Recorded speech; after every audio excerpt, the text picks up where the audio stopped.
তাহলে মুমিন মুসলিম কোনোদিন সুদখোর হইতে পারে না। কাফের সুদখোর হইতে পারে, ইহুদি জাতি সুদখোর হইতে পারে, কিন্তু মুসলিম কি করে সুদখোর? দিন কিন্তু মুমিন, আল্লাহ বলছে ফাইনলাম তাফালু, যদি সুদি কারবার না ছাড়ো, সুদি লেনদেন না ছাড়ো, ফাযানু বিহারবি মিনাল্লাহি ওয়া রাসূল, আল্লাহর পক্ষ থেকে রাসূলের পক্ষ থেকে যুদ্ধের ঘোষণা শুনে নাও। আল্লাহর যুদ্ধের ঘোষণা কি আর রাসূলের যুদ্ধের ঘোষণা কি? কে বলতে পারে? হ্যাঁ, আল্লাহর যুদ্ধের ঘোষণা। আল্লাহ কেমন করে সুদখোর বিরোধী যুদ্ধ করেন? না, হইল না। আল্লাহর যুদ্ধ হচ্ছে আল্লাহ আযাব বালা মুসিবত দিয়ে তাকে সর্বনাশ করে দেবে। এই জন্য সুদখোর কখনো দুনিয়াতেও আযাব আর আখিরাতেও আযাব। আল্লাহর যুদ্ধ হচ্ছে আল্লাহ তার জীবনে অশান্তি নামিয়ে দেন, অশান্তি। এত টাকা পয়সা ইনকাম করেছে সুদ খেয়ে, কিন্তু কোনো শান্তি নেই। আর রসুলের পক্ষ থেকে যুদ্ধের ঘোষণা মানে? হ্যাঁ, কে বলবে?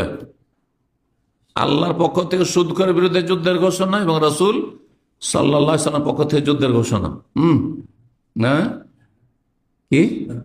না, শুধু লানত নয়, না, লানত তো আছেই আল্লাহ এবং রসুলের সুদখোরের উপর। এছাড়া হ্যাঁ, না, যদি রাসূলুল্লাহ সাল্লাল্লাহু আলাইহি ওয়াসাল্লাম থাকতেন আর এই সুদখোরদেরকে পেতেন, তাদের বিরুদ্ধে জিহাদের ঘোষণা করতেন।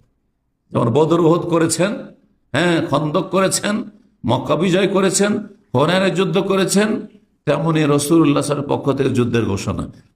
রাসূলুল্লাহ সাল্লাল্লাহু আলাইহি ওয়াসাল্লাম নেই, কিন্তু রাসূলুল্লাহ সাল্লাল্লাহু আলাইহি ওয়াসাল্লামের খলিফা মুসলিম শাসক আছে। মুসলিম শাসকের ফরজ যে সুদখোরদের বিরুদ্ধে যুদ্ধের ঘোষণা করবে, অ্যাকশন নেবে। জি, এটি হচ্ছে আয়াতের তাফসীর।